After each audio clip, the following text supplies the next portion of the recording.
Into this house of memory and hope we gather. We do not always do all that our hearts command, but life is ever generous with new opportunities for love and service.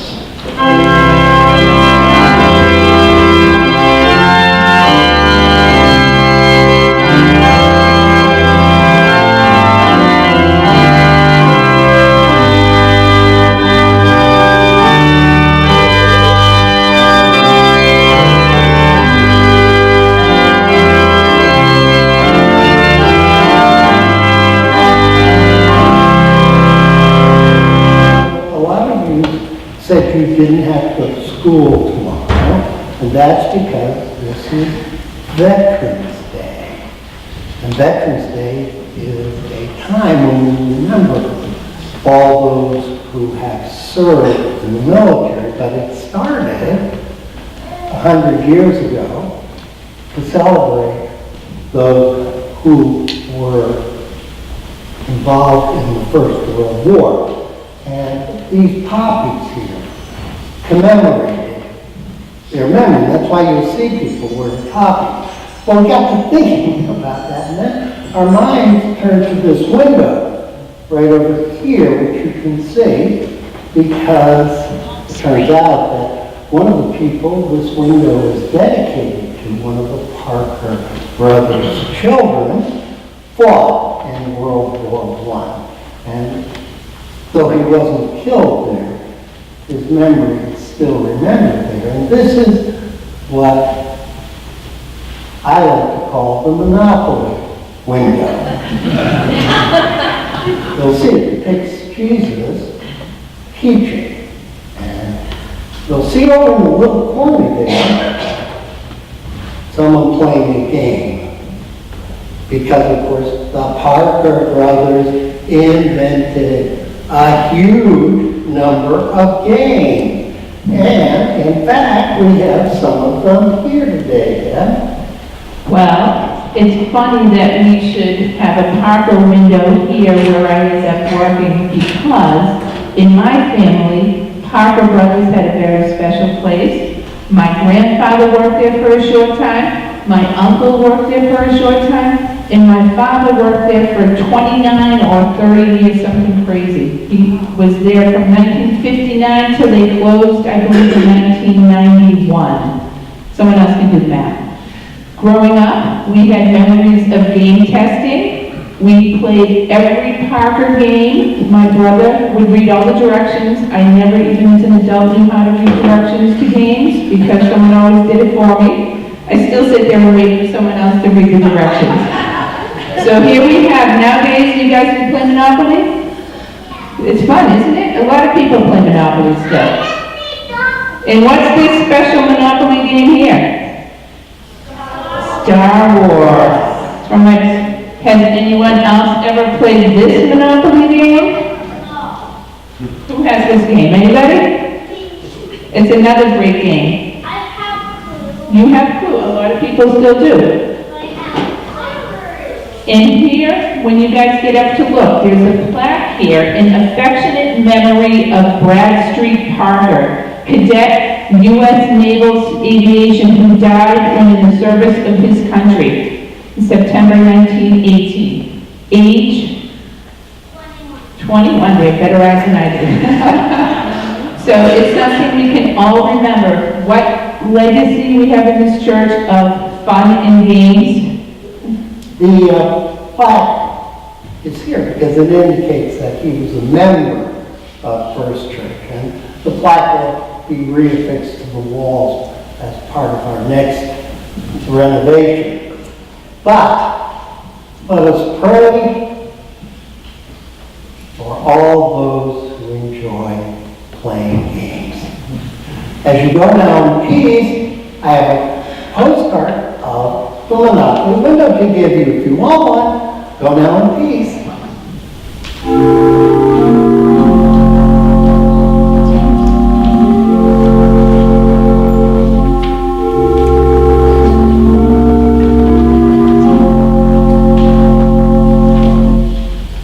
There is a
Moena Bell Michael, a university professor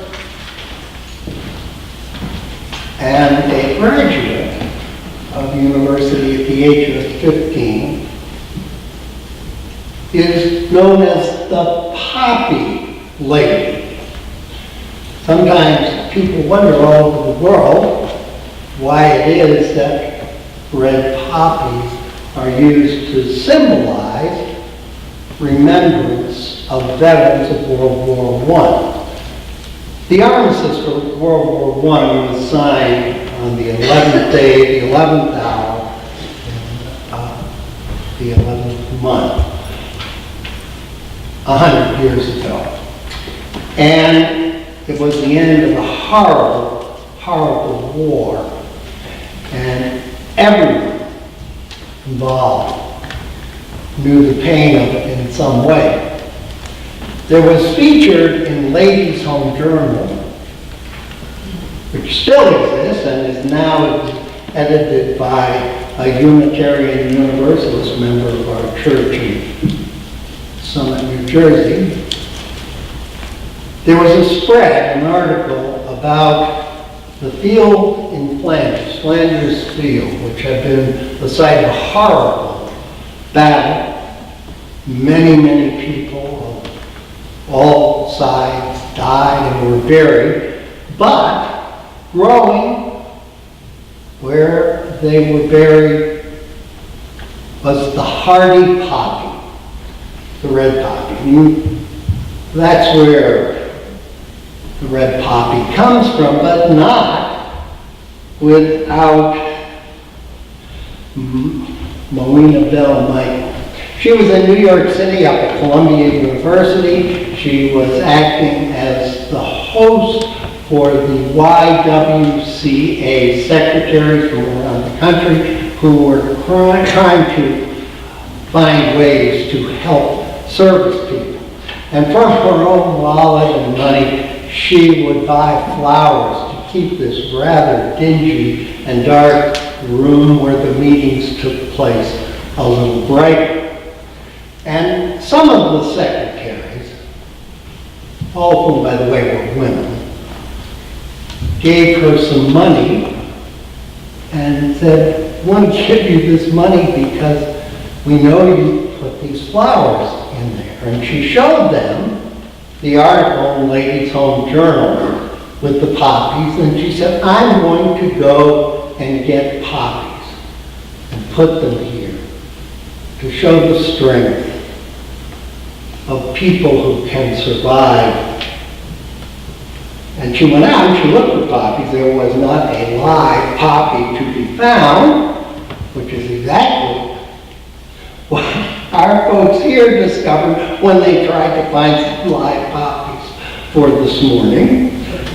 But she found in Wanamaker's some silk poppies, and she brought them and put them on the table. And when the secretaries of the various YWCAs from around the country saw them, they asked to take one and put it on their clothing to remember.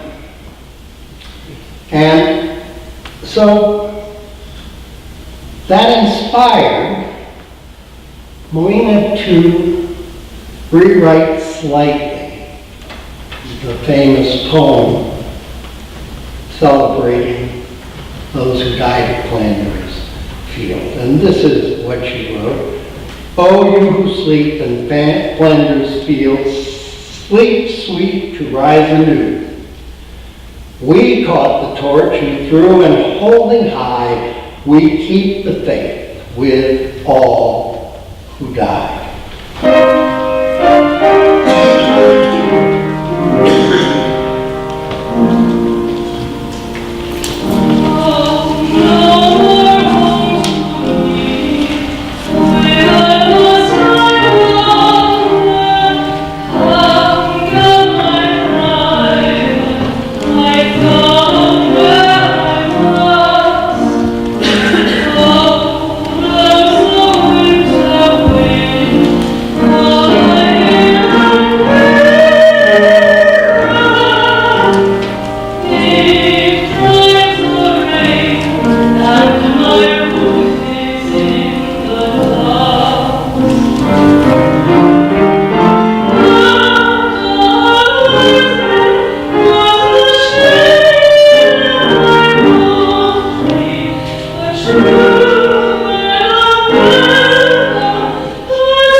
Veterans Day is one of the two United States holidays honoring people who have served in the military. The other is Memorial Day, paying tribute to those who have died in the service of our country. Now, Memorial Day actually predates Veterans Day because it was established after the Civil War. Both holidays remind us why memory is so important. But the story of the first Memorial Day is particularly poignant. At the end of the Civil War, Americans faced a formidable challenge: how to memorialize 625,000 dead soldiers. That's right, 625,000, Northern and Southern. As Walt Whitman said, it was the dead are dead, or South and North. It's the dead that haunts the country. For the earliest and most remarkable Memorial Day, we return to where the Civil War began in Charleston, South Carolina. It lay in ruin and was totally occupied by Union troops and a few abolitionists. Fortuitously, the Unitarian Church was still standing, one of the only ones that was. This abolitionist church also survived the Great Charleston Fire of 1861, which went through the city, destroying 560 acres of buildings, including all the other churches. However, the fire stopped at the church property line, and the minister's wife, Caroline Gilman, wrote, "Our fences burned down, but nothing was visible but burnt ash. But there stood the church in all its beauty, and our cemetery with not a rosebud crush. Our cause of abolition is vindicated." By 1865, most non-Unitarian whites had largely abandoned the city, but there were thousands and thousands of blacks, mostly former slaves. They remained. And they conducted a number of commemorations to declare their sense of meaning from the war. Now, the largest of these events took place on May 1st, 1865. During the Civil War, the Confederates had converted the Washington Race Course and Jockey Club into a prison for Union captives. At least 257 died of disease, and they were hastily buried in a mass grave behind the grandstand. After the Confederate evacuation of Charleston, black workmen went to the site and reburied the Union dead properly and built a high fence around the cemetery. They whitewashed the wall and made an arch over the entrance, which read Martyrs of the Race Course. The symbolic power of this planter's aristocracy's bastion, the jockey club, was not lost on freed people who then, with white missionaries and Unitarians and teachers, staged a parade of 10,000 on the track. A New York Times correspondent witnessed the events and describing it as a procession of friends and mourners as South Carolina and the United States has never seen before. In the procession, there were 3,000 black school children, and they were at the front carrying armloads of roses and singing John Brown's Body. Several hundred former slaves followed with baskets of flowers, wreaths, and then came black men marching in cadence, followed by contingents of the Union infantry. Within the cemetery enclosure, a large children's choir sang "Rally Round the Flag" and "The Star-Spangled Banner" before the ministers read from the Bible. After the dedication of the cemetery, the crowd dispersed into the infield and did what many of us do on Memorial Day. They had picnics, listened to speeches, watched soldiers drill.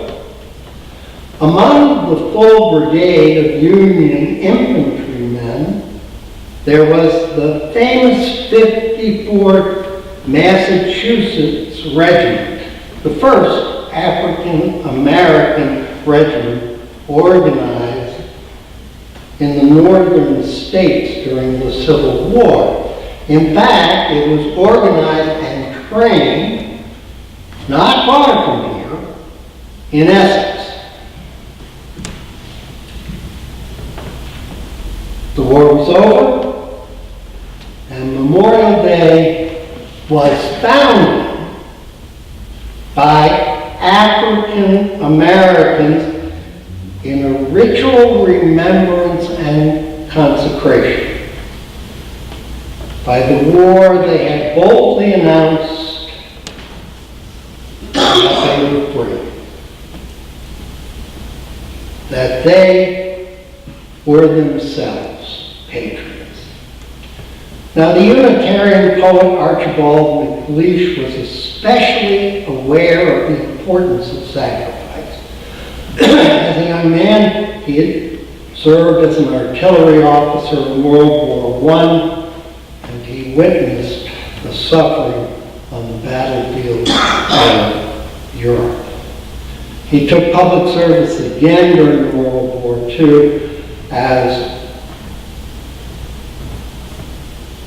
the chief librarian in the Library of Congress. Many staff members of the library died, and MacLeish contributed a powerful poem that commemorated the dead, but also made it clear that those of us who survived have a special responsibility to the deaths of all soldiers. Remember that they did not themselves choose the war or the place of the war. The young dead soldiers do not speak. Nevertheless, they are heard in the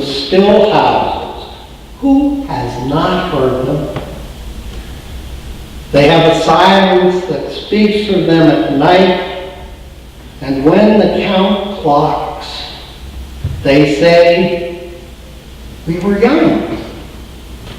We have died. Remember us. They say, we have done what we could. Remember us. They say we have given our lives, but until it is finished, no one knows what our lives gave. They say our deaths are not ours, they are yours. They will mean what you make them. They say whether our lives and our deaths were for peace and a new hope, or for nothing, we can't say. It is you who must say. They say we leave you our deaths. Give them meaning. Give them an end to war and to true peace. Give them a victory that ends the war and the peace after. Give them their meaning. We were young, they say. We have died. Remember us. Remember us.